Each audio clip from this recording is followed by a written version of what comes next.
Ang istoryang inyong mapakikinggan ay naglalaman ng mga sensitibong salita at eksena na hindi angkop sa mga batang tagapakinig. Ang gabay ng mas nakatatanda ay kailangan. Ano bang nangyari, ha? Sino bang tinatakasan natin? Bakit bigla-bigla na lang tayong umalis doon? Alam ko may kasalanan ka. Grabe yung tama ng droga sa'yo kanina. Ano? Anong ginawa mo? Napatay ko si Alma, pero hindi ko sinasadya. Hindi ko alam ginagawa ko. Ano? Reynaldo naman, anong hindi mo alam ang ginagawa mo? Pinatay mo yung tao. Diyos ko, ito na nga ba ang kinakatakot ko? Ngayon, pati kami ng mga anak mo madadamay sa ginawa mo. Paano nangyari? Ha? Hindi ko alam! Hindi ko alam! Basta nawala ako sa sarili ko. Basta nakita ko siya nasa kama. Wala na siyang buhay. Natakot ako. Hindi ko alam kung anong mangyayari sa akin kapag nahuli ako. Kaya mas maganda na dito na lang muna tayo sa probinsya. Mas ligtas tayo rito. Ayoko makulong. Ang pagkaluto ng utak dahil sa droga ay isa sa mga mahirap maagapang problema. Sa lipunang ginagalawan ngayon, laganap na ang mga taong gumagamit ng ipinagbabawal na gamot. Marami ang nagiging masamang epekto nito sa kanilang sarili, lalo na sa mga taong nakapaligid sa kanila. Gaya ng pagkalulong ni Reynaldo na umabot na sa puntong nakakagawa na siya ng krimen. Dahil dito, kailangan niya ring pagbayaran ang malaking halaga ng paniningil ng kapalaran para sa mga taong kagaya niya. Ang klase ng paniningil ng karma na hindi kailanman basta mababayaran ng simpleng kamatayan lamang. Tabo! Te! Tubig! Oy! Hi, Pogi! Halika, pasok! Pakibuhat na lang at pakipatong sa gilid ng lababo. Wow! You're so strong! Ang tigas ng biceps mo ah! Alam mo ba, a lot of guys in America have strong bodies like you. Ganyan ang mga gusto ko. Halatang masarap. Te, tubig lang dinideliver ko. Grabe ka naman, ang sungit mo. I'm just admiring your body, okay? Ganyan kasi ang katawan ng asawa ko noon. Very, very firm. Very solid. Ay, na-miss ko lang bigla. I want to try something hard again. You know what I mean. Mahilig ka ba sa oldies but goodies? Kaya pa naman ang tuhod ko. I'm old but not expired, dear. Bayos ka. Tubig lang dadaling ko sa bahay nyo. Di ko sinabi na didiligan ko rin yung lanta mong halaman. Nasaan na bayad? Bilisan mo, marami pa akong dideliver. Uy, ano yan? Mga ka ng alaga ko. Anyakis to ah. Ang laki rin pala niyan. Anyakis na matanda to. Kano ka ba katagal na walang dilig Tigang na tigang ka dyan ah. Medyo matagal na rin. Quite some time. May nakilala akong macho dancer, but scam naman ang malaking kargada. Sa stage lang masarap. Ang buong akala ko saba. Senyorita lang pala. Ano bang tinira mo ngayon, Lola? Kung dalaga ka lang, pwede pa sana kahit di ka na magbayad ng tubig. Magdi-deliver pa ako sa'yo araw-araw. Pero kung ganyang edad naman suswag na. I'm single naman. Balo na ba? My late husband died a year ago. Hi, rest his soul. And I'm very, very lonely, you know. Nung dalaga pa ako, pato kaya ang katawan ko sa mga kano. Huwag ka dyan. Grabe, they used to line up for this figure Wala yung katawan ni na Pia Wurzbach. Naku, panis yan sa akin nung kabataan ko. Kaya wag mo ko maliitin. Oo na, sige na. Bahala ka na dyan sa buhay mo. Akin na bahay mo. Panay ka daldal dyan O sa akin may pagkwentuhan. Doon ka sa mga anak mo nagsabi niyan. Andiri ka naman. Feeling dalaga ka pa dyan Tignan mo. Nakasando ka na nga ng manipis, wala ka pang bra. Tapos ang iksipan yung short mo. Di ka nakakaakit, sa totoo lang. Nakakapikon ka. Mag-isa lang ako sa house. Kaya anytime you can come over, ha? My kids are living in America now with their families. Ako na lang talaga ang naiwan dito. All alone. Pero okay lang, sanay na rin. But sometimes, it gets cold at night. I need a man like you. Kindat ka pa dyan. Burahin ko yung mukha mo eh. Kakainis. Manyakis. Inabot ng matanda ang bayad kay Reynaldo, pero malaswa pa niyang hinawakan ito. Halos mangilabot si Reynaldo sa inastang yon ni Alma. Bagong lipat lang sa bahay na yon si Alma. Siguro ay halos mag-aanim na buwan pa lang. At yon ang unang beses na nag-deliver ng tubig si Reynaldo. Wala kasi ang katrabaho niya na nagdadala ng tubig sa bahay noon. Doon niya lang naisip na baka kaya palaging may pera ang katrabaho niya, pumapatol ito sa amoy amag na matanda. Pero hindi yun gustong gawin ni Reynaldo, lalo na at may asawa naman siya. Ang katwiran niya, bakit pa siya magpaparao sa matanda kung pwede namang sa asawa na lang niya? Pagka-uwi ni Reynaldo, agad niyang ikinuwento sa kanyang asawa ang nangyari.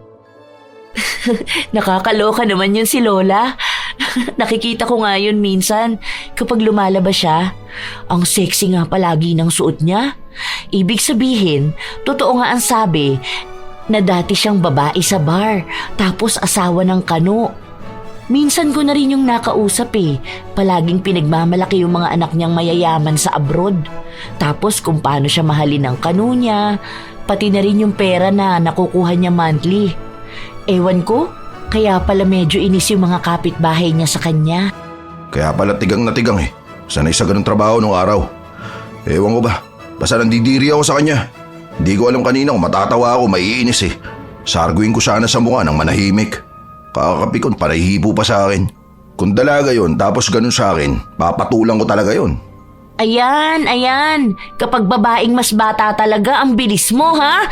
Ikaw! Aray, Naku! ba? Joke lang naman yun eh. Kung di ka na mabiro eh. Aray, tama na yan. Sakit na. Aray ko. Habang patuloy na hinahampas ni Ernalyn ang asawa, may kumatok sa pinto nila. Nang silipin niya yon, ang kaibigan pala ni Reynaldo at tinatawag ito. Isa lang ang ibig sabihin nun at alam na ni Ernalyn kung ano ang gagawin nila. Reynaldo naman, hindi mo tigilan yung bisyo mo. Wala na nga tayong pera, panay ka pa rin drugs. Akala ko ba'y tinigil mo na yan nung may mga tukhang-tukhang? Ayan ka na naman eh, balik ka na naman sa ganyan mo. Wala naman na to, katuwaan lang. Alam mo naman na ito lang yung nagpapasaya sa akin, di ba? Nanghihina ako kapag wala akong kargada. Hayaan mo na ako. Simpleng bagay na nga lang to sa buhay ko, ipagkakait mo pa ba sa akin? Hayaan kita? Hanggang kailan kita hahayaan, ha? Hanggang sa tuluyang maluto yung utak mo at makagawa ka na naman ng masama? Baka nakakalimutan mo, Reynaldo. Kapag lobat ka na, iba na yung tumatakbo sa isip mo. Baka mamaya makapatay ka pa niyan. Baka kami naman ng mga anak mo ang masaktan mo. Natatakot din ako. Baka akala mo napapanatag ang kalooban ko dyan sa pinaggagawa mo. Hindi mangyayari yun. Isa pa, hindi naman ako sobra-sobra tumire, ha? Alam ko pa rin ang limitasyon ko. Papagana ko lang to. Para may lakas ako palaging kumilos at maghanap buhay para sa pamilya natin. Sobrang pera lang naman itong ginagamit ko, ah. Di ko naman kayo pinapabayaan, di ba? Kaya bigay mo na sa akin to. Lumalaki na ang mga bata. Ayoko naman na makagisnan nila yung ginagawa mo dahil baka magaya sila sa'yo. Ayoko maligaw ng landas ang mga anak ko dahil inaakala nila na normal na gawain ang bisyo ng tatay nila. Maging mabuti ka namang ehemplo para sa mga bata. Wala ka na nga maayos na trabaho tapos mas inuuna mo pa ang bisyo mo. Ikaw lang ang nag-iisip niyan kasi masyado kang overthinker. Di lang naman ako gumagawa nito, ah. Marami din diyang ibang tao. May mga matataas na tao pa nga na nagdodroga rin eh. May mga politiko pa, mga artista. Oh, bakit parang normal lang naman sa kanila? Hindi naman ibig sabihin na ginagawa nila yun eh. Dapat mo na rin gawin. Tingnan mo nga, sa susunod niyan papangit na rin ang katawan mo. Magagaya ka na dun sa mga kakilala nating adik. Lulubog na yung pisngi mo, papangit ka na. Tapos susunod niyan, ngiwi-ngiwi ka na naman. Tapos parang palaging may nginunguya. Akala mo ba hindi ka pansin-pansin na kapag nagsasalita ka, halos mabulol ka na? Basta alis na muna ako. Mamaya na lang tayo mag-usap. Papagalitan mo pa ako kanina pa nandiyan sa labas si pare. Hindi na napigilan pa ni Ernalyn ang kanyang asawa. Umalis ito kasama ang adik niyang kaibigan. Noon, bago pa sila magsamang dalawa at bumuo ng sarili nilang pamilya, alam na ni Ernalyn na gumagamit si Reynaldo pero tinanggap niya pa rin ito sa pag-aakala na baka titigil din ito kapag may asawa at anak na siya. Pero walang nangyari. Naging parte na ng buhay ni Reynaldo ang droga. Gabi na nang umuwi si Reynaldo, agad siyang nagtungo sa banyo, bit-bit ang kandila at mga gamit niya para sa kanyang bisyo. May katagalan bago siya lumabas at alam na ng asawa niya na tumama na sa kanya ang iligal na gamot. Hindi na lang kumibo pa si Ernalyn dahil wala na rin naman siyang magagawa. Mabigat lang talaga sa loob niya dahil mabigat din ang enerhiya na dala ng bisyo ng asawa. Kinaumagahan, pagkagising ni Ernalyn, naabutan niya ang asawa sa kusina na nag-aasikaso na. Malakas, aktibo ang katawan at dilat na dilat ang mga mata. Nakapagluto na ako. Gisingin mo na mga bata para makakain na tayo. Kasi pagkatapos ito, magkakarga pa ako ng mga bigas sa tindahan ni Ate Rita. Tapos magdi-deliver ng tubig. Sipag ng asawa mo, no? Ilang araw ka na naman niyang gising. Kapag lobat ka niyan, maghapon ka namang pagod at tulog. Tapos iinit ang ulo mo at tatamarin kang kumilos. Kapag tinawag ka na naman ng kaibigan mo, balik na naman sa ganyang kasigla. Hindi mo ba talaga kayang alisin yan sa sarili mo? Kahit na mahirap, subukan mo naman. Hindi ka ba nagsasawa sa ganyan? Paulit-ulit na lang ganyan ang ikot ng buhay mo. Di mo kasi alam ang pakiramdam. Hayaan mo lang sabi ako sa mga ginagawa kong ganito. At isa pa, di naman ako katulad ng ibang addict dyan na nakakasakit talaga ng ibang tao. Di naman ako pumapatay. Hindi rin ako nanggagahasa. Talagang nakakuha ka pa ng idadahilan para lang palusutan niyang kasalanan na ginagawa mo, ha? Hindi pa sa ngayon. Pero paano kung umabot sa puntong gawin mo? Oh, paano na? Ha? Maniwala ka sa akin, hindi ko yung gagawin. Pangako, hindi ako gagawa ng kahit na anong krimen. Hindi naniniwala si Ernalyn sa sinabi ng kanyang asawa pero wala naman na rin siyang magagawa. Tinanggap niya si Reynaldo kaya kailangan niyang pagtiisan ito. Ilang araw pa ang lumipas, buong araw na hindi lumabas ng bahay si Reynaldo dahil bumaba na ang tama sa kanya ng droga. Napapailing na lang ang kanyang asawa habang nakikita siya nitong lupaypay sa upuan. Nakatulala at para bang lahat ng parte ng katawan niya ay masakit. Ang tagal ba dumating ng kaibigan mo? Para makapag-charge ka na? Daig mo pa di baterya na robot ah. Ano, ganyan na lang talaga ang gagawin mo sa buhay mo?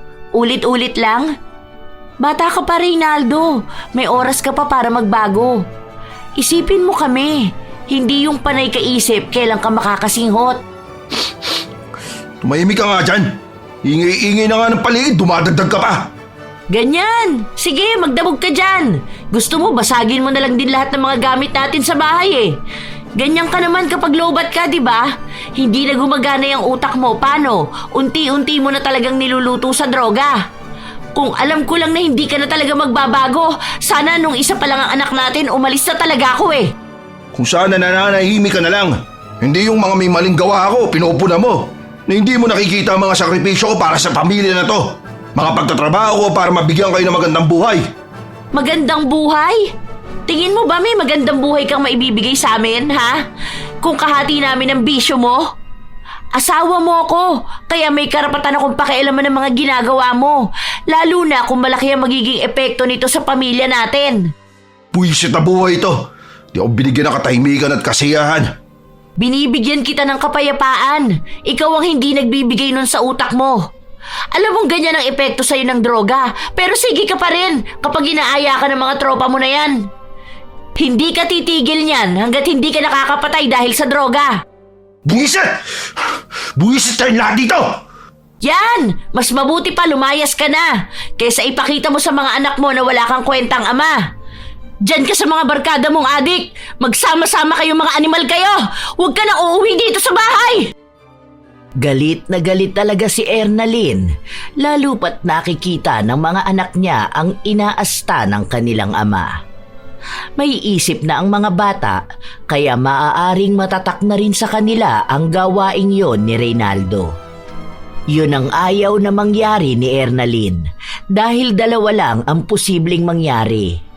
Ang magalit ang mga bata sa kanilang ama o maging ehemplo itong gagayahin nila paglaki nila. Hindi naman nawawala ang pangaral ni Ernalyn sa kanyang mga anak na masama ang epekto ng droga sa kanila. Nang kinagabihan nun, bumalik ulit si Reynaldo sa kanilang bahay, maayos na. Hindi na galit. Mulat ang mga mata at masigla na naman ang katawan. May dala itong 5 kilong bigas at isang plastik ng mga prutas. May pasobra din na hindi na inalampa ni Ernalyn. Agad na rin siyang nagtungo sa kanilang kwarto para magpahinga. Hindi niya kinikibo ang asawa dahil sa inis na nararamdaman niya rito. Sorry na, asawa ko. Inaaway mo kasi ako ng inaaway. O ito, pasalubong ako sa'yo. Di ba gusto mo ng siopaw? Binilang kita nito. Favorite mo tong flavor na to. Hulaan mo kung ano. Ilipag mo lang dyan, matutulog na ako. Bukas ko na lang yan kakainin. Wala akong gana. Tatampo na naman ng maganda kong misis. Bango pa niya, no? Bagong ligo pa yata. Ano ba, Reynaldo? Umurong ka nga doon, ang init-init eh. Usod mo yung electric fan, hindi nahahanginan ng mga bata. Doon ka na nga, ang baho mo. Bakit kasi hindi mo buksan yung isa pa? Mas malakas yun, di ba? Nangangamoy sunog yan. Hindi ko na sinaksak dahil baka pumutok lang at masunog pa. Okay na yung isang electric fan. Umalis ka lang dyan, hinaharangan mo yung hangin. Baka pawisan to mga bata. Ba't di mo sinabi sa akin? Para sana inayos ko kanina. Akin na, ilalabas ko para ayusin yan. Di nagtitiis kayo sa isang electric fan na mahina rin. Magdahan-dahan ka dyan ha. Baka maapakan mo ang mga anak mo. Matutulog na ako. Isarado mo yung pinto. Total, di ka naman matutulog. Magbantay ka dyan. Maging tagapagbantay ka ng mundo.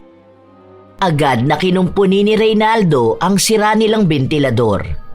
Inisa-isa niya yung baklasin hanggang sa nakita niya ang sira nun. Matapos maayos, ipinasok na niya sa kwarto nila at itinutok sa mag-iina niya na natutulog. Nasa sala lang siya buong magdamag at nanonood ng kung ano-ano sa kanyang cellphone. Nang sumapit ang umaga, may naghanap sa kanya para sa isa pang trabaho. Sa bahay ni Alma, may ipapaayos sa washing machine ito. Dahil dagdag kita na rin para kay Reynaldo, pinuntahan niya rin naman. Kahit na naiinis siya sa matanda. Oportunidad din naman kasi yun para magkaroon siya ng pera na maibibigay sa asawa o maitatabi para sa bisyo. Basta may something na maingay. Umuugong, ganun. Feeling ko sa ilalim yan eh. Baka may baril na naipit. Ano bang uling nilaban mo? Oo nga no. Parang may sumasabit sa loob. Walang barya ang mga bulsa ng damit ko. Maybe I dropped the other pair of my earring. You know, the 24 carats gold. Bigay pa naman ng kanuko yun. Alam mo ba magkano na presyo ng gold ngayon? 5K na ata per gram. Pero matagal na niyang bigay yun eh. Sige, titignan ko na lang. Baklasin ko na to ha. Okay, sure babe. Baklasin mo rin ako later ha. Pwede ba umusog ka? Ano kung maayos to? Luwag-luwag ng bahay mo, siksik ka ng siksik sa akin. Ang sungit. Nanunood lang si Alma habang nagtatrabaho si Reynaldo. Medyo nahihirapan siya dahil halatang galing sa ibang bansa ang gamit nito. Kaya pinagpawisan siya at naghubad ng suot niyang sando.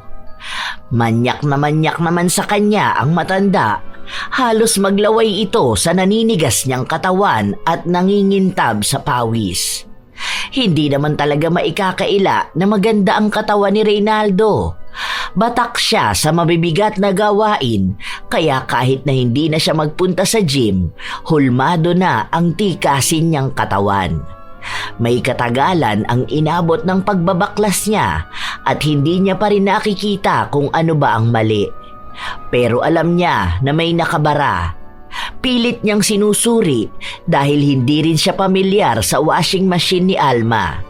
Hindi kasi ito katulad sa mga dating inaayos niya. Iba tong washing mo, no? Daming kung ano-anong babaklasin. Nahihilo ako sa mga nakikita ko. Daming maliliit na parang wala namang halaga. Mahal yan. Dala ng anak ko from States. Brand new pa yan nung binigay niya sa akin. Nagbakasyon sila dito sa Pilipinas last year. Kasama asawa niyang mayaman. May business sa Amerika at may mga lupain. Ang daming properties. Binigyan pa nga ako nun ng designer bag, limited edition. Walang ganun dito sa Pilipinas. Very generous, sobra. Also, my grandson, yung anak nila, sa expensive school nag-aaral. Matalino, ang galing mag-English. When I'm with them talaga, I speak English very open. You know, I'm used to it. When I'm talking to people here in the Philippines, medyo hirap akong mag-Tagalog. But I need to adjust. Hindi lahat naiintindihan ang English ko. O bakit di ka tumira sa States? Para doon ka mag-English. Kasi nga di ka naman marunong mag-Tagalog kahit sa Pilipinas ka pinanganak. May dugong kanu ka naman yata. Nakalimutan mong Pilipino ka. Eh di doon ka na sa States. I want to try something new kasi. Living here in the Philippines is so fun. Medyo magulo lang, but nakakatuwa ang mga Pilipino. Ayos ah. Nakatikim lang ng kano. Kala mo taga-ibang bansa na talaga. Biglang naging dayuhan sa sariling bansa. Angas mo pala, Lola eh. Ay, don't call me Lola. I'm not matanda namang sobra.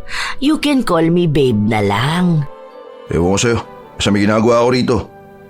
Panay-kwento ka naman sa akin. Yabang mo naman. Di ka matino kausap. Wala kang ibang ginawa kundi ikwento yung mga di ko naman kailangan marinig. That's the problem with Filipinos. Akala nila nagyayabang na ang tao just because may mga kwento kami. Alam mo, sa States, hindi ganyan mindset ng mga tao doon. That's why they are better country talaga. Tayo sa Pilipinas, nagpapahirap sa bansa. I'm just sharing my stories lang. Kaya yung mga anak ko, I told them not to live here. Much better if they got retired sa States, since much better to live there. I'm afraid for my grandkids to be here also. Kakainis kasi mga Pilipino eh. Oo na, sige na. Mga mayayaman pa naman. Palaging gusto nila sila yung tama. Oh, nakita ko na problema. Meron ka ba dyan basahan? O kaya damit na hindi gagamitin? Kailangan ko yung manipis. May pupunasan ako sa loob. Here, guess ang brand ng damit na yan. Alam mo ba dito sa Pilipinas, mamahali na yan. Since not all people here can afford to buy such branded clothes. Tapos ako ginagawa ko lang basahan yan, ano? Sa States kasi, we ignore such brands eh. Ano lang yan, parang normal lang. Cheap ba? Kaya nang bumalik akong Pilipinas, I laugh so hard sa mga tao na nagyayabang sa mga ganyan. Basahan ko lang. Akin na, daan pa sinasabi. Nanghihingi lang ako ng basahan, kailangan pang banggitin yan. Hindi na naalis na paulit-ulit sabihin ang buhay niya sa Amerika. Oh, okay na to. Balik ko na lang mga kinalas ko, tapos testingin mo na. Para matapos na to at makaalis na ako. Utang-utangan na ako sa States mo. Ang galing talaga. Halika, magmerienda ka na muna. Mamaya ka na umalis ha. Agad namang naghanda ng merienda ang matanda. Pinagtimpla niya rin ng juice si Reynaldo para kahit na paano ay makapagpahinga ito at magtagal na makausap niya. Gustong-gusto talaga ni Alma ang lalaki dahil maliban sa katawan nito, bakas din naman na may taglay itong kagwapuhan. Sa lugar nila, bibihira siyang makakita ng ganoong klase ng lalaki. Kaya hindi rin siya titigil hanggat hindi niya ito nakakasama at natitikman. Alam niya na masyado lang papilit ang binata, pero ang mga lalaking kagaya ni Reynaldo, kayang-kaya niyang bilhin ng pera. Nang matapos niyang ihanda ang merienda, agad siyang nagpunta sa sala kung saan naroon ang binata at nagpapahinga. "You must try this juice. Imported yan, galing States. Mahal yan lalo kung bibilhin dito. Ibang Pilipino can't afford to buy it. Kami lang talaga kayang bumili niyan. Pati ang palaman niyang tinapay. Nutella yan. Nakakasawa na nga yan, to be honest. Normal na kasi kami kumain yan sa States. Tapos dito, mga tao akala mo sobrang yaman na nila kapag nakatikim ng ganyan. Ang babaw ng mga Pinoy." Ano pa ba sasabihin mo?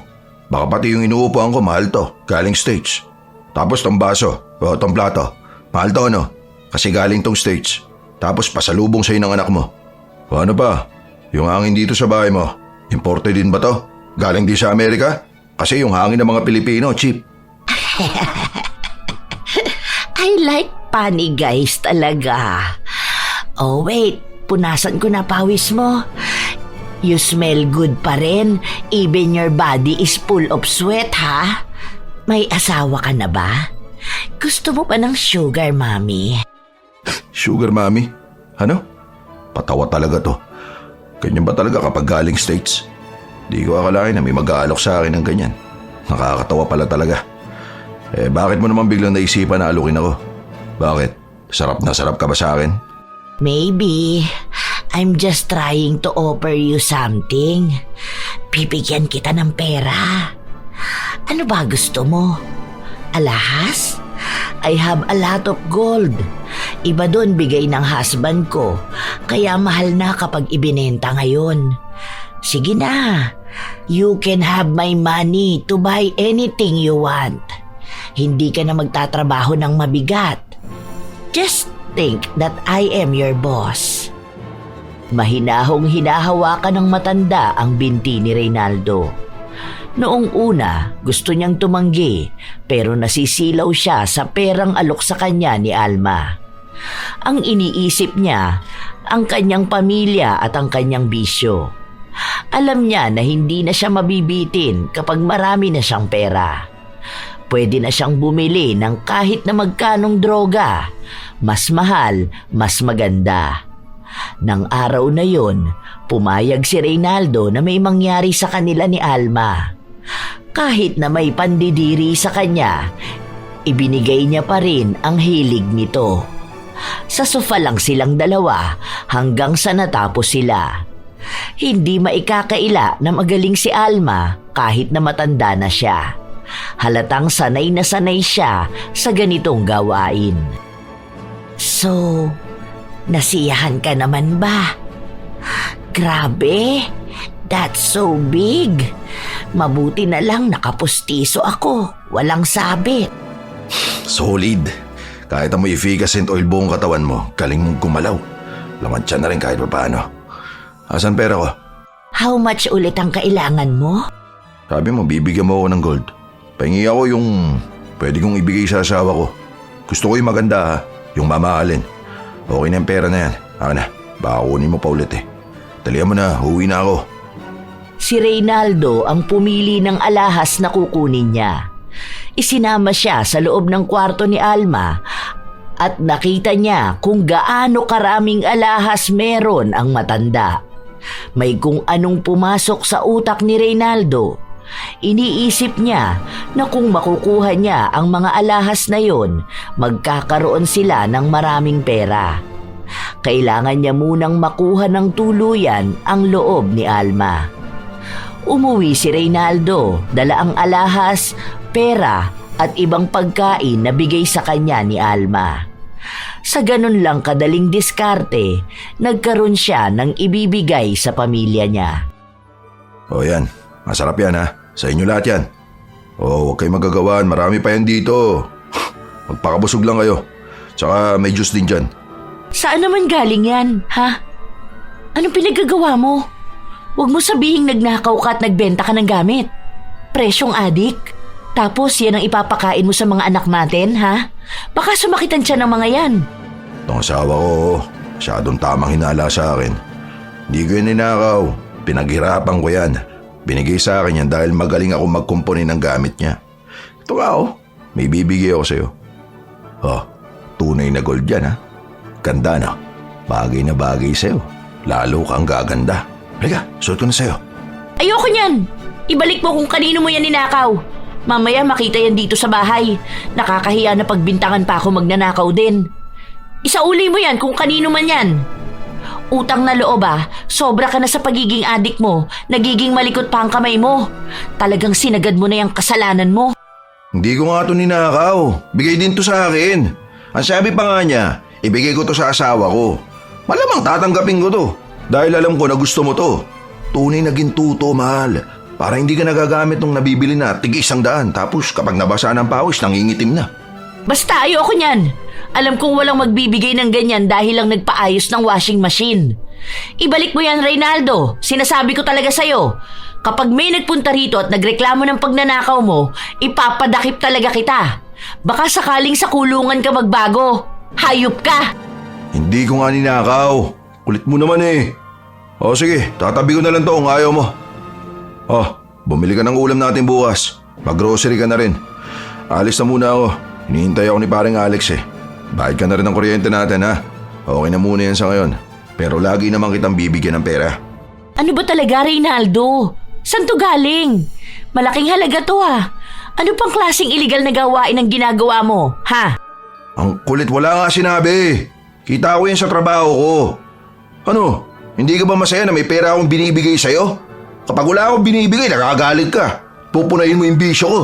Kapag naman may pera akong binibigay, magagalit ka pa rin. At sisisihin pa rin yung bisyo ko. Ano ba talaga? Hindi ko alam kung saan ako lulugar sa'yo eh. Kahit naman anong gawin ko, bisyo ko yung nakikita mo. Huwag mo nga akong tinatarantadong lalaki ka. Malaking halaga to. Kahit na magtrabaho ka ng normal, hindi mo kaya tong ibigay sa akin ng isang araw lang. Ano bang pinakumpuni sa'yo at ganito ka binayaran, ha? Alam ko kapag adik magnanakaw rin dahil kailangan nilang pantusto sa bisyo nila. Reynaldo! Alam mo, hindi ko alam kung saan mo ba nakukuha yung mga pinagsasabi mo eh. Lagi mo akong pinagbibintangan. Basta kita ko yan. Hindi ko yan ninakaw sa kung sino man. Bigay ko yan sa'yo para dito sa bahay. Magpasalamat ka na lang. Hindi palagi mo akong pinagdududahan. Galit ka palagi sa akin. Dahil kilala kita. Kahit na kailan hindi ka kumita ng ganito kalaki. Kung hindi ka gumawa ng masamang bagay, hindi ka magkakaroon ng pera. Ano ba, maniwala ka naman sa akin, Ernalyn. Basta totoo ang sinasabi ko. Hindi ko yan ninakaw. Dahil kung ninakaw ko yan, malalaman at malalaman ng taong yun kung may nawawala siyang pera. Tignan mo, wala namang reklamo sa atin, di ba? Ang ibig lang sabihin nun, hindi yan galing sa masama. Pinaghirapan ko yang makuha. Sige na, alis na muna ako.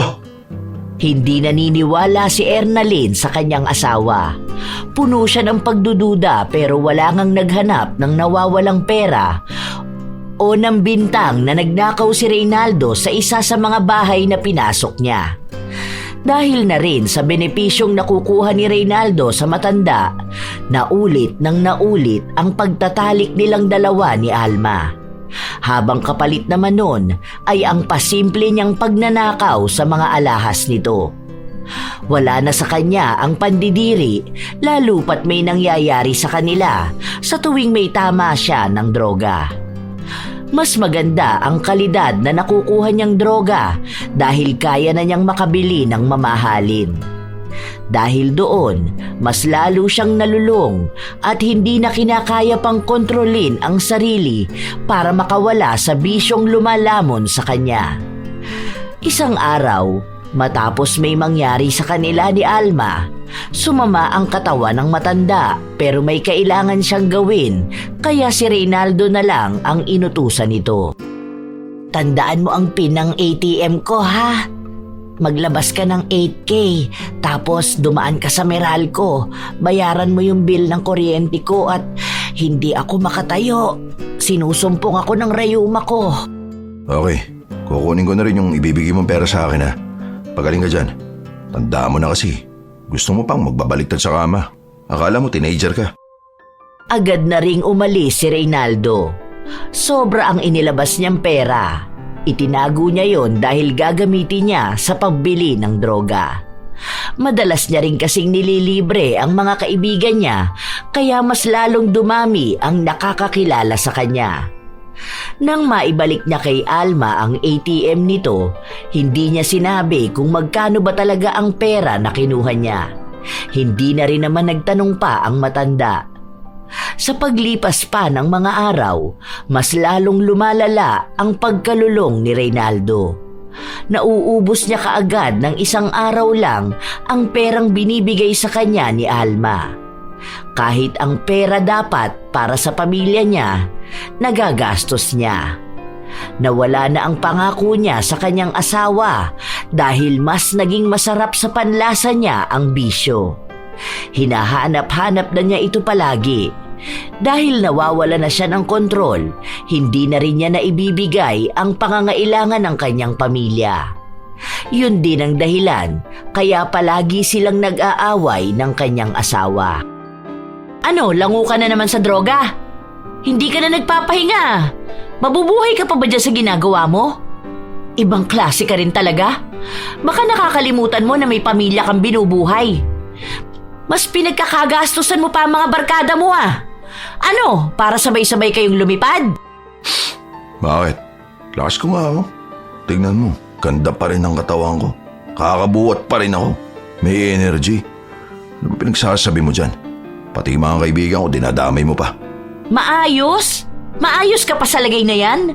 Nasosobrahan ka na. Reynaldo, hindi ka superhero. Huwag mong abusuhin yung katawan mo, utang na loob naman. Akala mo kapag nakatira ka, ikaw si Superman eh. Kahit magdamag, magkikikilos ka dyan. Akala mo hindi ka napapagod, pero tingnan mo, unti-unti niyang sinisira ang buhay mo. Yang lakas mo na yan, kunwari lang yan. Hiram lang yan. Dahil yung droga na akala mo pinapalakas ka, unti-unti niyang kinukuha ang lakas mo hanggang sa hindi mo nakayanin. Bakit mo ba kasi iniisip ang buhay ko? Hanggat maayos ako, walang problema, okay? Nagbibigay naman ako ng pera, kahit na papano, di ba? Di naman ganun kalaki pero at least hindi ko kayo napapabayaan. Di ko kayo naabandona, hindi gaya ng iba. Akala mo ba hindi ko alam yung ginagawa mo? May mga naririnig akong bali-balita na kumakabit ka dun sa matandang mayabang na galing sa ibang bansa. Kaya ba palagi kang nasa bahay nila? Naku naman, Reynaldo, awa naman sa sarili mo. Adi ka na nga, pumapatol ka pa sa matanda. Mamaya mahawahan mo pa ako ng sakit. Paano mo nasisikmurang makipagtalik sa ganong babae? Sagad na talaga, no? Para sa bisyo na lang lahat? Binubuhay tayo namang ginagawa ko. Bakit ka ba nakikinig sa kanila? Inggit lang sa akin yung mga yon dahil dumidiskarte ako sa buhay. Alam ko kung kanino mo yung naririnig eh. Dun sa mga asawa ng lalaking gusto ring makakuha ng pera kay Alma. Diskarte ko to. Diskarte. Kung sana ang dinidiskarte mo nakakatulong para umangat ang pamilya natin. Kaso lahat yun napupunta lang sa bisyo mo eh. Ano, magkano na naman gastos mo sa panlilibre dyan sa mga kaibigan mo? Ha?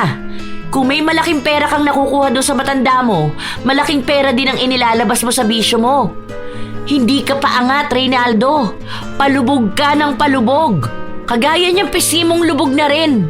Masyado mo nang binababoy ang sarili mo. Basta. Alam mo na maganda ang araw ko ngayon, sinisira mo. Binibigyan naman kita ng pera, di ba? Ano, hindi pa ba yun sapat sa'yo? Sige, dadagdagan ko na lang. Basta huwag mo nang papakailaman ng bisyo ko. Hanggat wala tong masamang epekto sa pamilya natin, hindi ako titigil. Masaya ako sa ginagawa ko. At hindi mo yun alam. Dahil ang alam mo lang, punahin ang bisyo ko. Bakit? Hihintayin mo pa ba na may maging masamang epekto sa atin to? Sobrang bigat sa pamumuhay kapag may kasama kang nagdodroga. Hindi payapa ang bahay. Nakakatakot. Dahil baka biglang isang araw, may kung sino-sino na lang ang maghahanap sa'yo. Ang hirap. Nakaka-stress. Bahala ka na nga dyan sa buhay mo. Bukas na ako uwi. Hindi pinigilan ni Ernalyn ang kanyang asawa. Nang makalabas na ito, agad niya ring ikinandado ang pinto. Si Reynaldo naman, sa bahay ni Alma ang punta. Doon lang naman siya pwedeng magtungo. Ilang beses pang kumatok si Reynaldo bago siya pagbuksan ni Alma. Lumingon pa sa paligid ang matanda para masigurado na ligtas nga ang paligid. Ano nangyayari? Bakit aligaga ka dyan? Teka, ano yan? Nagdadrugs ka na? Shh! Lower your voice. Umupo ka na lang kung gusto mo rin. Ano yan? It's called Special K, one of expensive drugs. I used to take it even when I was still in America. My favorite drugs. Masarap. Yan pala yung tinutukoy nilang Special K. Mga mayayaman lang may afford nito ah. Di ko pa nasusubukan yan eh. Malakas daw yung tama niyan, lalo na sa utak. Pero balita ko, mas magandang araw yan. Bibihira lang kasi may nagbebenta niyan. Then you should try it. Tara, dito ka sa tabi ko. You will finally experience to live in different dimension. Sabay tayong maglalakbay. Hindi na tumanggi pa si Reynaldo. Gusto niya rin naman yung masubukan at nakahanda naman na ang mga gamit ni Alma. Sabay nilang nilasap ang mamahaling droga. Mabilis ang naging epekto nun lalo na kay Reynaldo na unang beses yung natikman. Isa lang ang masasabi niya. Yun nga ang pinakamaganda at pinakamasarap na natikman niyang droga. 20 minutos ang lumipas, mas lalong lumakas ang tama sa kanya. Daig pa ang nakalutang sa alapaap. Ang dami niyang nakikitang mga bagay sa paligid niya na hindi naman tunay. Nang mapatingin siya kay Alma, kapansin-pansin na inaakit siya nito. How's your feeling, babe? Come here. May mas masarap na kapartner yan. Sa mo dinadala. Sandali lang. Para ako nakalutang. Di ka maramdaman ng shake. Pupunta tayo sa isa pang langit. Pumasok sila sa kwarto. Nakatulala lang si Reynaldo habang si Alma naman ay halatang sanay na sa paggamit ng droga na yon. Unti-unti nang gumagalaw si Alma, niroromansa si Reynaldo. Hanggang sa pumatong na siya rito. Habang patuloy na gumagalaw ang katawan ni Alma sa ibabaw ni Reynaldo, napatingin naman ang lalaki sa kanya. Pero nag-iiba ang itsura ni Alma sa paningin ng lalaki. Para siyang nagiging isang demonyo. Unti-unti namang nag-iinit sa galit si Reynaldo dahil pakiramdam niya ay inaasar siya ng demonyo na yon. Naging agresibo ang galaw niya hanggang sa inihiga niya si Alma at sinakal. Bitiwan mo ako! Reynaldo! Reynaldo! Demonyo ka! Demonyo! Dapat sa'yo mamatay na! Doon ka sa impyerno! Papatayin kita! Hindi ka na makakalabas ng kwarto na to! Hindi ako makahinga! Reynaldo!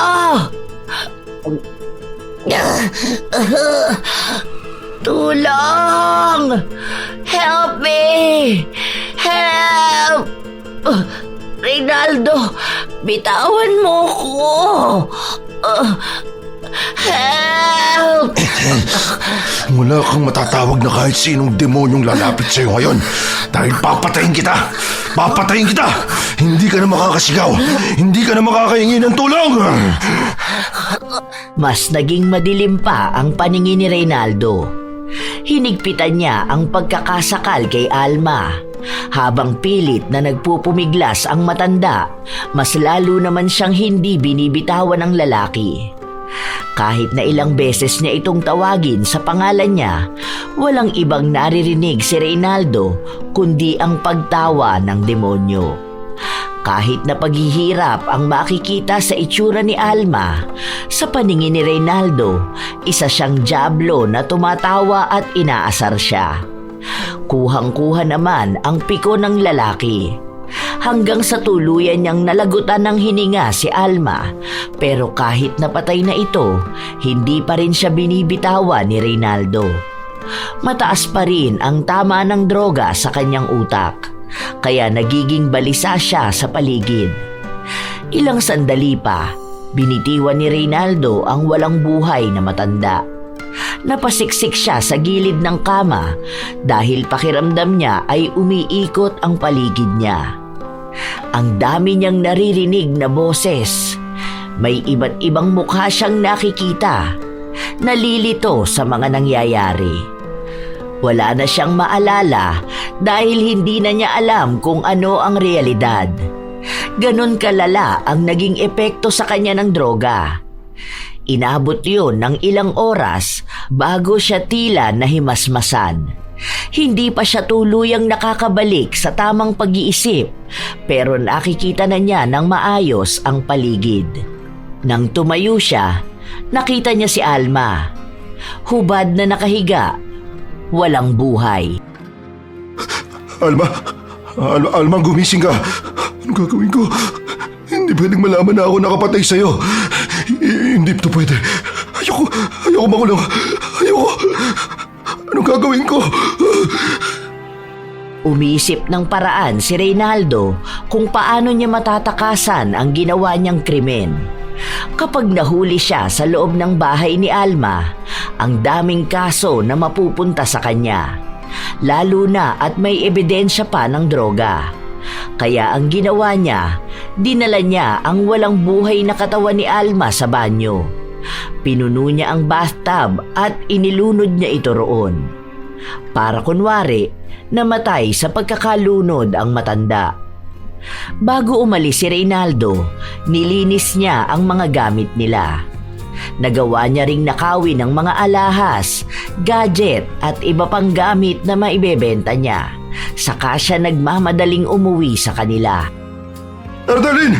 Erdalyn! Buksan mo ang pinto! Erdalyn! Buksan mo to! Ano ba? Bakit pinagmamadali ka? Dapat nagpaumaga ka na ng uwi eh. Tulog na kami. Istorbo ka pa. Kung makakato ka pa dyan, akala mo may nangyaring masama. Teka, bakit parang namamawis ka dyan? Anong nangyayari? Bilisan mo! Kunin mo mga bata, bilis! Ano bang nangyayari, Reynaldo? Natatakot ako sa inaasta mo. Ano bang ginawa mo? Diyos ko po, ano bang nangyayari? Sino bang sinisilip mo dyan? Nakagawa ka ba ng atraso sa ibang tao? Ay, ayan na nga ba ang sinasabi ko eh. Hindi mo kasi ginagamit yung utak mo. Hindi ka nag-iisip. Yung mga ginagawa mo, malaki ang epekto niyan sa amin. Basta bilisan mo na lang. Huwag ka na madaldal dyan. Huwag na kayo kumuha ng maraming gamit. Tama na yan. Bilisan mo na, alis tayo. Ano ba? Huwag kang babagal-bagal dyan, Ernalyn. Sumunod ka na! Hindi na makapag-isip pa ng maayos si Ernalyn dahil natataranta na rin siya sa ginagawa ng kanyang asawa. Natatakot siya na may masamang mangyayari sa kanila, lalo na sa mga anak nila. May dala silang 2 bag kung saan naroon ang mahahalaga nilang gamit. Kapansin-pansin talaga na lango pa rin sa ipinagbabawal na gamot si Reynaldo. Halatang hindi siya nakakapag-isip ng maayos, kaya hindi siya masyadong makausap ng asawa niya. Sumakay sila ng bus, papunta sa probinsya ni na Reynaldo. Sinigurado ng lalaki na ang pupuntahan nila ay lugar na hindi sila basta matutunton ninuman. Hanggat naroon ang mga kamag-anak niya, alam niyang may magtatago sa kanila. Inabot ng halos 1 araw ang naging biyahe nila. Sa buong paglalakbay, tulala lang si Reynaldo. Tila ba bumababa na ang tama ng droga sa utak niya. Nang makarating sila sa probinsya, nanuluyan sila sa bahay ng kapatid ni Reynaldo. Dito na muna tayo sa bahay ni na kuya. Hanggang di pa tayo nakakahanap ng bahay na lilipatan natin. Ano bang nangyari ha? Sino bang tinatakasan natin? Bakit bigla-bigla na lang tayong umalis doon? Alam ko may kasalanan ka. Grabe yung tama ng droga sa'yo kanina. Ano? Anong ginawa mo? Napatay ko si Alma. Pero hindi ko sinasadya. Hindi ko alam ang ginagawa ko. Ano? Reynaldo naman! Anong hindi mo alam ang ginagawa mo? Pinatay mo yung tao! Diyos ko! Ito na nga ba ang kinakatakot ko eh? Ngayon pati kami ng mga anak mo madadamay sa ginawa mo. Paano nangyari? Ha? Hindi ko nga alam! Hindi ko alam! Basta nawala ako sa sarili ko. Basta nakita ko siya nasa kama. Wala na siyang buhay. Natakot ako. Hindi ko alam anong mangyayari sa akin kapag nahuli ako. Kaya mas maganda dito na lang muna tayo sa probinsya, ha? Mas ligtas tayo rito. Ayokong makulong. Ewan ko. Hindi ko na alam kung anong mangyayari. Paano kung matuntun nila tayo rito? Sinabi ko naman kasi sa'yo, itigil mo na yan. Kaso anong ginawa mo? Mas pinalala mo pa ang sitwasyon. Pumatay ka na nga, ninakawan mo pa. Alam mo na mayaman ng mga anak nun. Sa oras na malaman nila ang nangyari sa nanay nila, hindi sila titigil. Ipapahanap ka. Hindi mo to maitatago ng matagal. Apektado pa ang buhay ng mga bata. Hindi mo rin kasi iniisip ang kinabukasan nila eh. Nagnakaw ako dahil kailangan natin ng pera. Huwag mo na lang ako kontrahin. Huwag kontrahin? Ha? Alam mo ba ang ginagawa mo? Hindi ka na nakakapag-isip ng maayos dahil yung utak mo luto na. Hindi na yan gagana. Uulit-ulit lang yan. Nagawa mo na ng isang beses, magagawa mo ulit. Natatakot ako na baka isang araw kami naman ang patayin mo. Hindi ko gagawin yun. Hindi ko masasaktan ng pamilya ko. Ngayon mo lang yan nasasabi. Pero kapag tinamaan ka na naman ng droga, baka hindi mo na kami makilala. Ayoko na ng ganito. Kung may pagpipilian lang ako, hindi na kami sumama sa'yo ng mga bata. Hindi ko lang sila kayang buhayin mag-isa eh. Kung sana noon pa lang nakinig ka na sa akin, hindi na aabot sa ganito. Hindi tayo magtatago dahil sa krimen na ginawa mo. Wala naman na tayong magagawa. Nangyari na. Basta dito na lang tayo. Mabubuhay tayo malayo sa ginawa natin. Hindi mo habang buhay maitatago ang anumang kasalanan na nagawa mo. Darating din ang araw na sisingilin ka at pagbabayaran mo ang karma mo. Ilang araw ang lumipas bago nakahanap ng lilipatang bahay sina Reynaldo. Malapit lang yon sa bahay ng kanyang kapatid. Ilang linggo pa, naubos na ang mga nanakaw ni Reynaldo. Hindi na rin sila nakakuha pa ng anumang balita tungkol kay Alma. Pero kahit na ganon, hindi pa rin natatahimik ang buhay nila dahil hindi naman tinigil ni Reynaldo ang paggamit niya ng ipinagbabawal na gamot. Anong oras ka na naman nakauwi? Ano? Sino na naman ang bago mong sinasamahan? Sa oras na may mapatay ka rito, alam mong hindi na tayo makakaalis. Maawa ka naman sa amin ng mga anak mo. Nadala lang ng hayaan. Wala naman akong ibang ginawa. Hindi mo ba talaga mapigilan ang sarili mo? Ayaw mo na talagang magbago, no? Wala na talagang pag-asa? Mahirap tong pigilan. Lalo na hinahanap-hanap na ng katawan ko. Di ako makakilos na maayos kapag hindi ako gumamit. Tamad na tamad ako palagi. Kaya paano ko kayo bubuhayin, ha? Paano mo kami bubuhayin? Nabubuhay mo ba talaga kami? Ha? Kalahati ng kinikita mo napupunta dyan sa lintik na bisyo na yan. Kaya mo naman yan pigilan kung gugustuhin mo. Kaso nagpapaudyo ka sa kung sino-sino. Akala ko kapag lumipat na tayo ng bahay, aayusin mo na ang sarili mo. Hindi pala. Sa ibang lugar mo lang kami tinira, pero sa parehas na impyerno mo pa rin kami gustong manatili. Sana makagawa ako ng paraan para makatakas kami sa ganito. Ayokong kalakihan ng mga anak ko ang kademonyohan ng tatay nila. Isang beses lang ako nagkamali. Nung napatay ko si Alma, yun lang ang nagawa ko. Yun lang? Ang pagpatay, yun lang? Ang pagnanakaw? Ang pananatili sa pagdodroga? Anong tingin mo sa sarili mo? Malinis pa rin? Ayoko na. Nanatili lang ako sa'yo dahil kailangan ng mga anak ko ng suporta. Pero hindi ko na kayang tagalan pakisamahan ng isang adik na nagtatago dahil sa krimen na nagawa niya. Pagod na ako! Tunay ang mga salitang sinabi ni Ernalyn.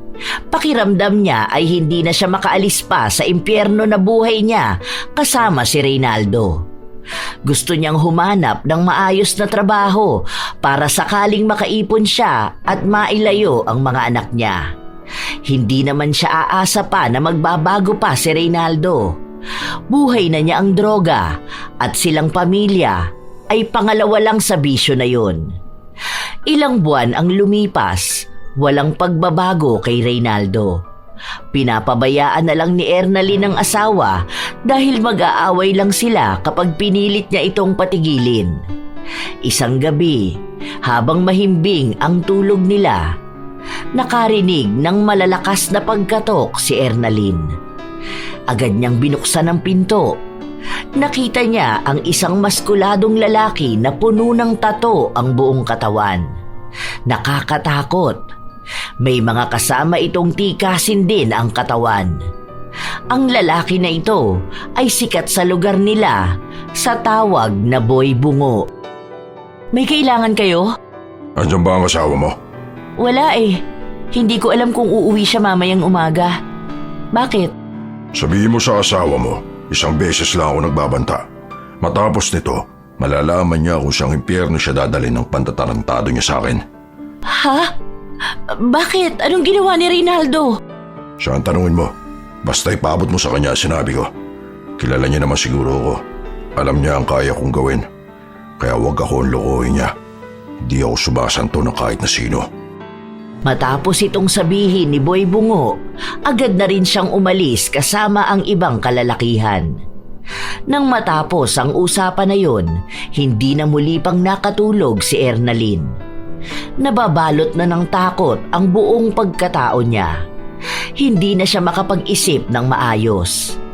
Naiiyak na rin siya dahil iniisip niya ang kapakanan at buhay ng mga anak niya na maaaring mapahamak dahil lang sa kagagawa ng kanilang ama. Umaga na nang dumating si Reynaldo. Pagpasok niya pa lang sa bahay, malakas na sampal na ang tumama sa kanya. Ano bang problema mo? Anong katarantaduhan na naman ang ginawa mo, ha? Ano yung sinasabi ni Boy Bungo? Nagpunta rito si Boy Bungo. Anong sabi niya? Nagbabanta siya! Hindi ka na talaga natatakot, ano? Pati kami nadadamay na sa ginagawa mo. Parang awa mo naman, Reynaldo. Para lang sa mga anak mo. Hayaan mo siya. Kung ano-ano na naman niyang sinasabi mo eh. Akong bahala sa kanya. Di naman kayo nung gagalawin. Hayaan mo akong resolbahin ang problema ko na to. Hayaan? Puro na lang hayaan? Hinayaan na kita kay Alma. Hinayaan ko na rin yung pagkalulong mo sa droga. Paano ko hahayaan ang pagbabanta nun? Kilala mo si Boy Bungo. Hindi yun basta kung sino lang na tao. Kaya nung patayin ng mga anak natin sa harapan mo nang hindi siya kumukurap. Ganon siya katindi. Para namang hindi mo siya kilala noon. Lahat ng tumatarantado sa kanya, ginagantihan niya. Anong ginawa mo? Ano na naman ba to? Basta, babayaran ko naman talaga siya. Naubos ko lang yung droga. Pero ako nang bahala ron. Gumagawa ako ng paraan. Punyeta! Sa dami ng oonsihin mo, si Boy Bungo pa! Hindi ko naman alam na mauubos ko yun eh. Kala ko kasi may makukuha akong pera dun sa isa kong pinasukan trabaho. Pero di ako pinasahod. Makikiusap na lang ako sa kanya. Hindi ko naman siya tatakbuhan eh. Hindi mo talaga siya matatakbuhan. Dahil bago ka makalabas ng bayan na to, papatayin ka na niya. Papatayin niya kami. Hindi ko na alam kung anong gagawin ko sa'yo. Hindi mo naman to problema. Akin to. Hindi ko problema? Naririnig mo ba ang sinasabi mo? Paano hindi ko to iisipin? Kung masisira pati buhay ng mga anak natin dahil lang sa katarantaduhan mo. Adi ka na nga, sinagad mo pa lahat ng kagaguhan. Hindi na natigil pa si Ernalyn na problemahin ang nangyayaring panloloko ng asawa niya sa isa sa pinaka nakakatakot na tao sa lugar nila. Halang na ang kaluluwa ni Boy Bungo dahil sa dami na rin ng taong niligpit nito. Hindi mabilang sa daliri kung ilang tao na ang itinumba niya. Kaya walang nagtatangka na lokohin siya habang si Reynaldo ginawa yon. Nakasalalay sa kamay ng asawa ang buhay ng kanilang pamilya. Hindi na ito katulad kung paano sila nakatakas sa krimen na nangyari kay Alma. Dahil marahil, ito na rin ang karma na sumusunod sa kanila. Takot din si Reynaldo para sa buhay niya, kaya nangutang na siya at ginawa ang kung ano-anong bagay para lang makalikom ng pera na pwede niyang ipantapal sa nagamit niyang droga. Anong gagawin ko dito sa barya? Baka gusto mong ipalunok ko sa ito. Wag, pangako magbabayad ako sa iyo. Naghahanap lang ako ng pagkakakitaan. Hindi naman ako tatakbo eh. Hindi ka na talaga makakatakbo kahit makakapaglakad dahil lulumpoy na kita. Ilang beses pang nagmakaawa si Reynaldo pero pinaghahampas pa rin ang tuhod niya. Malakas, buong puwersa. Kahit na magsisigaw siya at humingi ng tulong, walang nakakarinig sa kanya. Nakatitig lang sa kanya si Boy Bungo. Hindi kumukurap. Halatang nababalot na rin ang kadiliman ng pagkatao. Pinapanood lang kung paano siya bumagsak at mangisay sa sakit na dulot ng pagpalo ng matigas na tubo sa tuhod niya. May katagalang ginawa sa kanya yon. Sinigurado na durog ang buto niya at hindi na talaga siya makakalakad. Sinabi ko naman sa inyo, sa lahat ng ayaw ko yung tinatarantado ako. Patikim pa lang yan sa'yo. Dahil kapag hindi mo na ibigay sa akin yung pera, tiyak na sa hukay ka na matatagpuan. Tandaan mo sinabi ko, dahil gagawin ko yon. Parang awa mo na. Bigyan mo pa ako ng oras. Hindi ko kayang ibigay sa iyo ng buo yung pera. Maawa ka rin sa pamilya ko. Wala akong pakialam sa pamilya mo. Dahil hindi naman sila ang may atraso sa akin. Ikaw lang ang pakikialaman ko. Kung nagbibigay ako ng palugit sa mga taong gumago sa akin, siguro hindi pa sila nabubulok sa ilalim ng lupa ngayon. Pero hindi ako ganon. Kung ano ang sinabi ko, yun ang dapat masunod. Walang palugit, walang awa. Nanginginig pa rin ang laman ni Reynaldo dahil sa sakit na nararamdaman niya. Ang 2 tauhan ni Boy Bungo ang humila sa kanya para maiuwi siya sa kanilang bahay. Muli sa kanyang ipinaalala ang kahahantungan niya sa oras na hindi niya naibigay ng buo ang perang atraso niya. Sunod-sunod ang pagkatok ni Reynaldo sa pinto nila bago pa mabuksan ng kanyang asawa. Diyos ko po, anong nangyari sa'yo? Ang sakit. Dahan-dahan lang. Hindi ako makapaglakad. Dito ka na muna. Hihingi ako ng tulong kay kuya para madala ka sa ospital. Agad na napatakbo si Ernalyn sa bahay ng kanyang bayaw. Agad namang isinugod sa pampublikong ospital si Reynaldo, kung saan nalaman nila na malala ang inabot ng pagkadurog ng buto sa kanyang tuhod. Ang sabi, may pagkakataon pang maagapan yun, ngunit malaking halaga ng pera ang kakailanganin nila. Walang ibang makakatulong sa kanila dahil hindi naman galing sa mayamang pamilya si Reynaldo, maging ang asawa niya. Iniisip din ito na kung may maglalabas ng pera para sa kanya, mas uunahin niyang bayaran si Boy Bungo. Pero kahit na kanino sila lumapit, walang handang magpaabot ng tulong. Nilagnat din si Reynaldo dahil sa sobrang sakit ng dinanas niya sa pagmamalupit ni Boy Bungo. Nanatili muna siya sa ospital ng 1 pang araw. Kinabukasan, bago sila umalis, nagkaroon pa ng problema dahil may nawawalang gamit ng nakasama ni Reynaldo sa kwarto. At ang gamit na yon, natagpuan sa kanya. Ninakaw niya yon. Dahil sa kahihiyan, nagalit sa kanya ang kanyang kapatid. Ilang beses na rin pala siyang pinagtakpan nito sa mga pagnanakaw na ginawa niya sa kanilang lugar. Nang makauwi sila sa bahay, galit na naman si Ernalyn. Nakita mo na ba ang ginawa mo, ha? Dinagdagan mo pa ng kahihiyan ng pamilya natin. Talagang nagnakaw ka pa? May sakit ka na, gumawa ka pa ng krimen? Mabuti na lang napakiusapan ni kuya. Kung hindi, baka nga nasa kulungan ka na. Ewan ko na lang kung hindi maungkat lahat ng mga kalokohan na ginawa mo. Pwede ba? Kung wala ka namang may tutulong sa akin, manahimik ka na lang. Kung alam mo lang ang problema na pinagdaraanan ko. Nagawa ko lang yun dahil kailangan ko ng pera. Papatayin ako ni Boy Bungo. Tignan mo nga ang ginawa niya sa akin. Nilumpo na niya ako. Sobrang sakit nito. Hanggang ngayon nakinginig pa rin ang laman ko. Kasalanan mo naman yung mga nangyayari sa'yo eh. Kung sana una pa lang inayos mo na ang buhay mo, hindi ka naman naabot sa ganito. Inuuna mo kasi ang bisyo mo eh. Hindi ka nag-iisip ng maayos. Nangyayari na nga, di ba? Kesa magdadaldal ka dyan, tulungan mo ako makabayad. At paano ko yun gagawin? Kung dito pa lang sa bahay, wala na ako maibigay na sapat na pantustos. Umisip ka ng ibang paraan. Kung gusto mo magbenta ka ng katawan, maganda ka naman. Marami dyan magkakandara pa sa'yo. Para naman to sa akin at sa pamilya natin. Paano kapag pinatay ako ni Boy Bungo? Ha? Paano na ang mga anak natin, ha? Alam mo, sa totoo lang, kapag ginawa niya yon, magpapasalamat pa ako sa kanya. Dahil mababawasan ang problema ko. Baka mas maging maayos pa ang buhay ng pamilya natin kapag nawala ka na. Hindi na namin kasalanan kung babawian ka na sa mga ginawa mong kasalanan. Desisyon mo yan. Ginawa mo yan.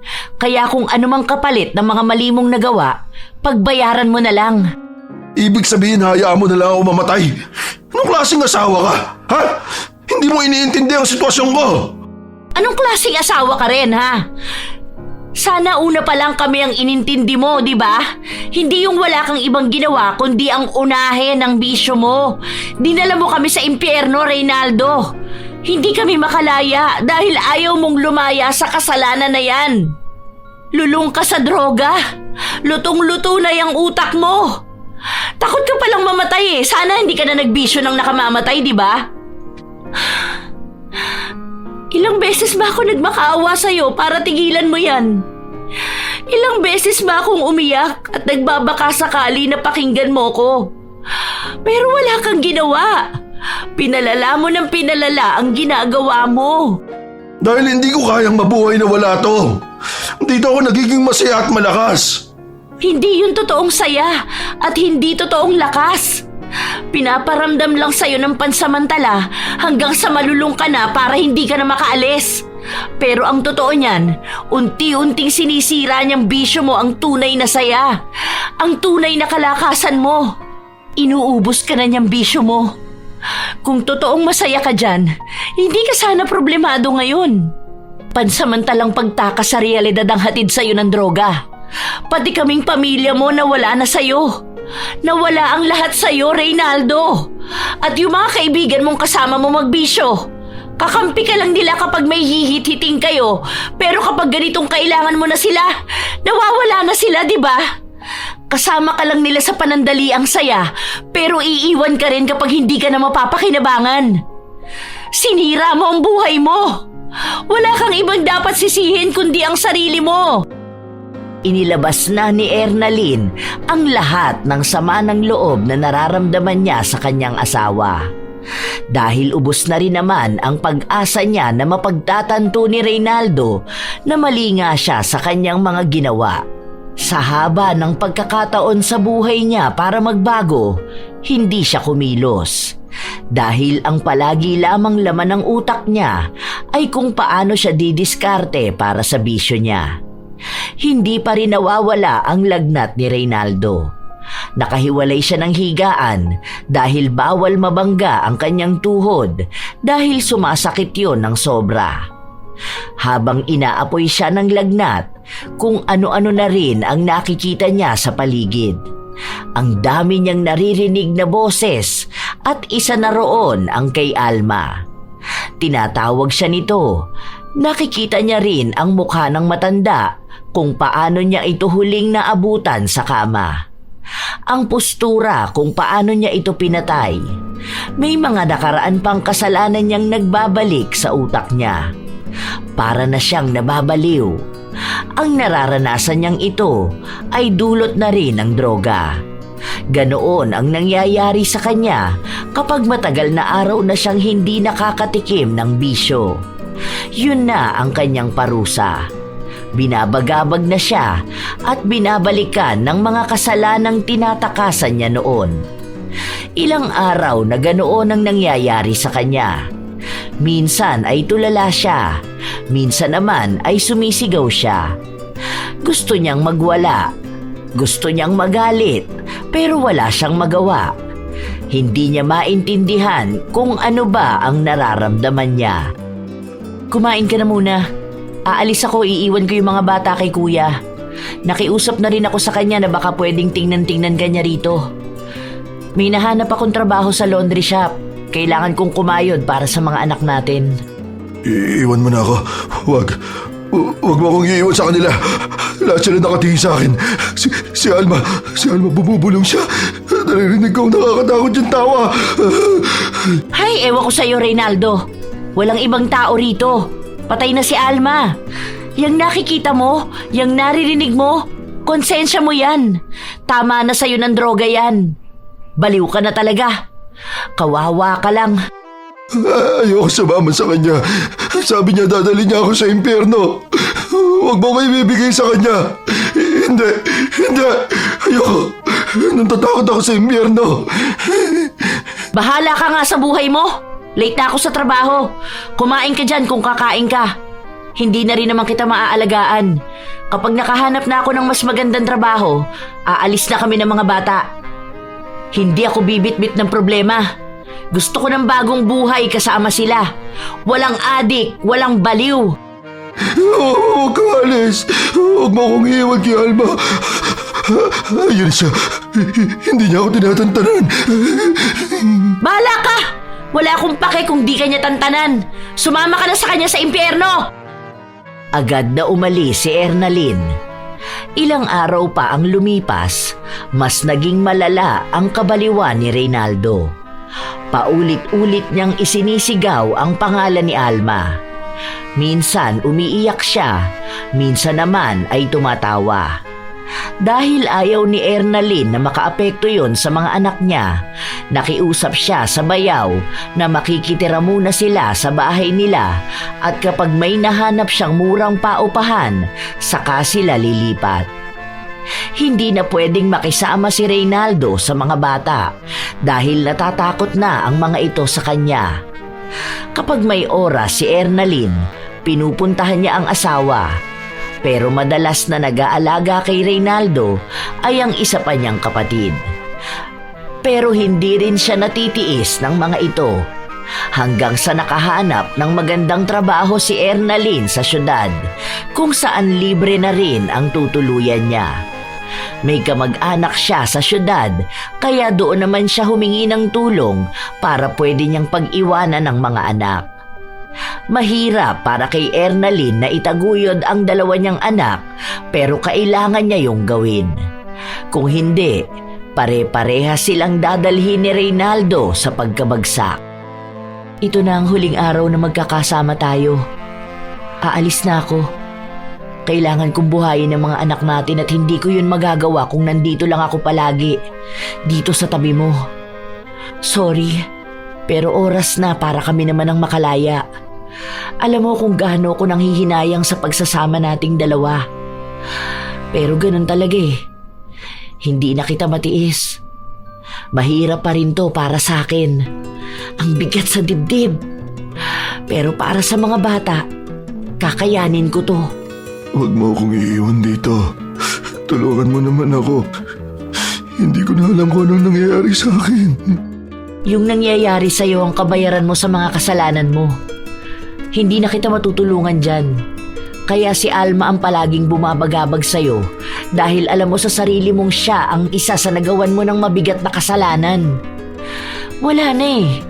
Kung sana noong may pagkakataon ka, ginamit mo sana yon para sa pagbabago. Pero ang ginawa mo naman, mas lalo kang lumala. Magbabago na ako. Basta tulungan mo ako. Sorry. Kailangan kong unahing tulungan ang sarili ko at ang mga anak natin. Sorry, Reynaldo. Sorry. Ernalyn, huwag mo akong iwan. Ernalyn, pangako magbabago na ako. Ernalyn! Kahit na anong pagmamakaawa ni Reynaldo, hindi pa rin siya pinakinggan ng asawa niya. Tumalikod dito sa kanya at umalis kasama ang mga bata. Sobrang bigat sa dibdib ni Ernalyn, lalo pa mahal naman talaga niya ang asawa.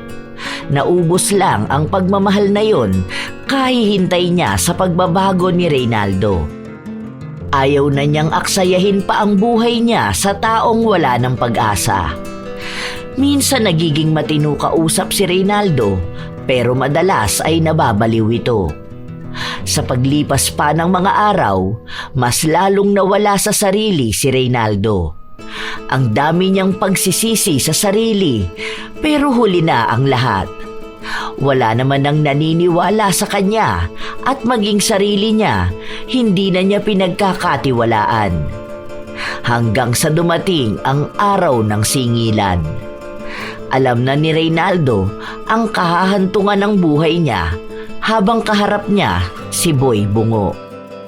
Dumating na ang oras mo, Reynaldo. Hindi ako ang kamatayan na susundo sa'yo dahil ako ang kamatayan na maghahatid sa'yo sa kabilang buhay. Ang dami nila sa paligid. Nakikita mo ba sila? Nandito si Alma. Masaya siya. Tinatawag niya ako. Gaano kaya kalawak ang impyerno? Hindi ko alam. Dahil ikaw ang mauuna doon, kaya ikaw ang unang makakalam. Hayaan mo, kahit na malawak yon, magkikita pa rin naman tayo doon.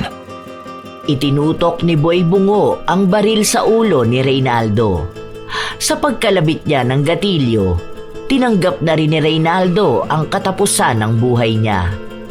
Ang mga anino, ang mga bulong, ang kaluluwa ni Alma na gumugulo sa kanya. Lahat yon ay nawala na ng tuluyan. Sinayang niya ang buhay niya dahil lang sa pag-aakala na ang droga ang magsasalba sa kanya sa realidad na hindi niya matakasan. Dapat ay kasama niya ang kanyang pamilya. Nasisilayan niya ang kanyang mga anak na lumalaki habang nagbibigay siya ng magandang aral sa mga yon. Ang dami pa sana niyang pagkakataon para patunayan na mabuti siyang asawa at ama. Ngunit lahat ng iyon ay hindi niya nagawa dahil sa pagpili niya sa kanyang bisyo. Nakarating kay Ernalyn ang nangyaring pagpatay sa asawa niya. Hindi niya napigilan ang magluksa kahit na alam na niya ang kahahantungan ng buhay ni Reynaldo. Ang daming naiwang tanong sa kanya. Ang dami niyang kahilingan na hindi natupad.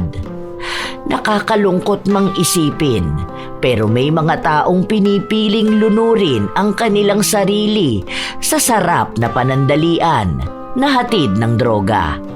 Kahit kapalit nito'y tuluyang pagkawasak ng kanilang buhay. Sa halip na yakapin ang pag-ibig ng kanilang pamilya, mas piniling kumapit sa bisyong unti-unting hihigop sa kanila sa pagkalugmok. Ang minsang tikim na inaakalang langit ay isang bitag na nakakalason. At ang pakiramdam na tila ikaw ay lumilipad ay hindi kalayaan, kundi isang pagbagsak na hindi mo na mapipigilan. Tandaan na ang droga ay bihasang manlilinlang. Ipadadama sa iyo ang ginhawa, ang saya, ang tila kalangitan. Pero ang buong katotohanan ay inaagaw lang nito ang pangarap mo. Pinaiikli ang buhay mo. Ang unang tikim ay ang isang susi sa pagbubukas ng impyernong kalalagyan mo.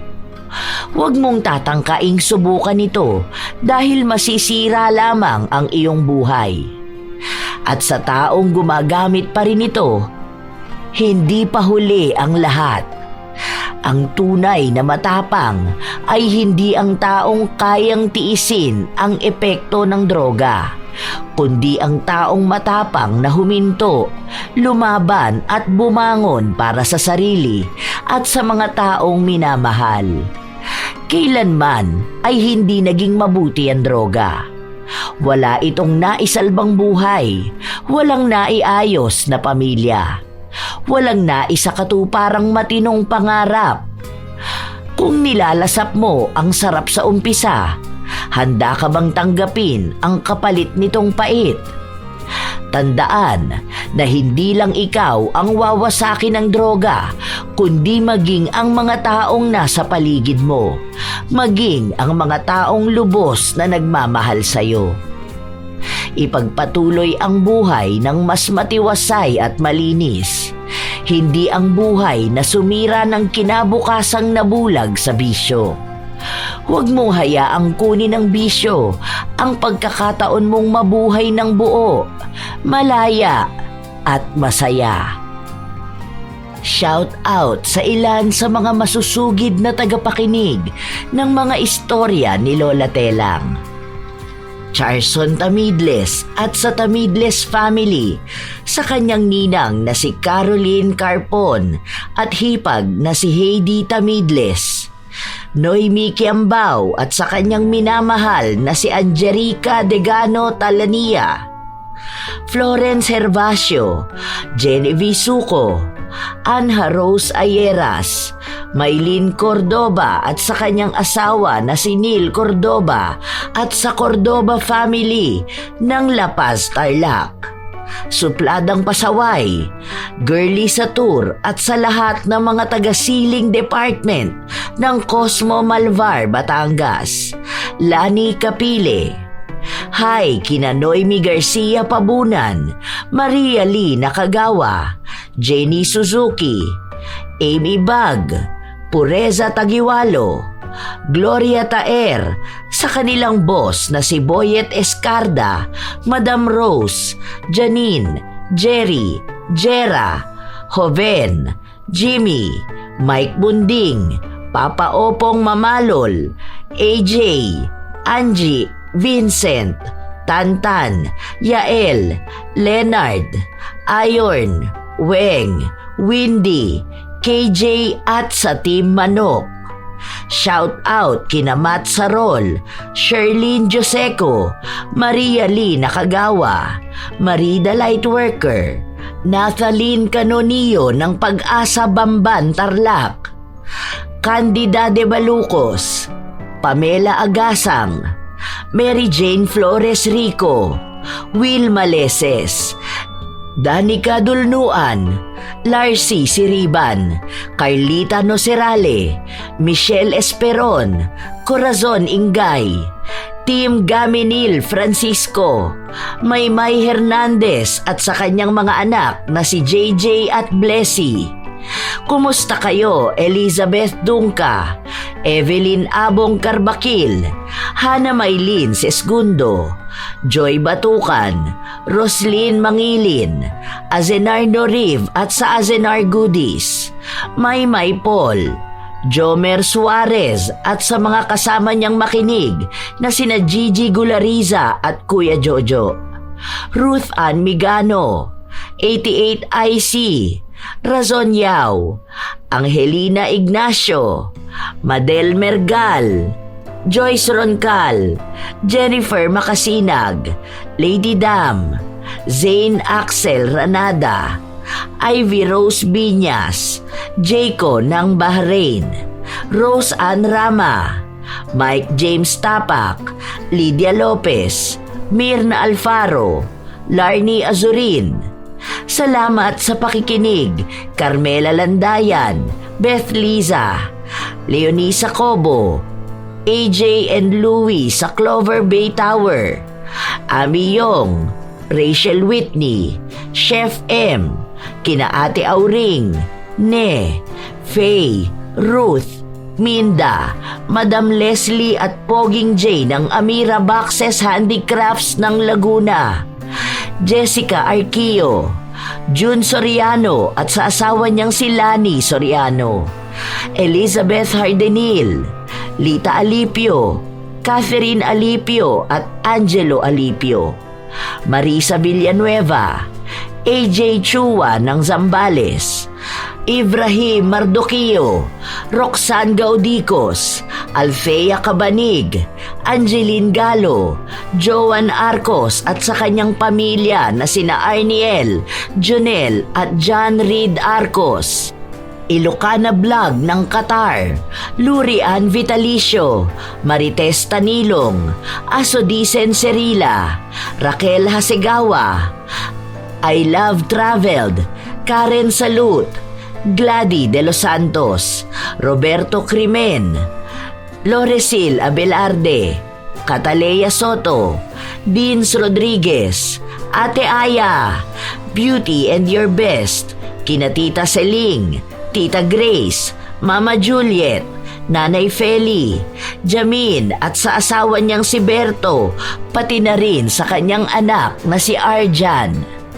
Shout out sa inyo, Chris Gel Mamado, Red, Grace Hementera, Angelo de la Cruz, Florence Joyce Feras at sa Feras family ng Season Pangasinan, Linda Daza, Ibeang Bueno, Susana Llobrera, Cram Marker, Lynn Soriano, Helga Pola Ranas at sa Loresto at Ranas family, Yasmin Tisay Quinones, Emma Dumato, Hazel Fiesta, Zoe's World at kay Marilu Hamal.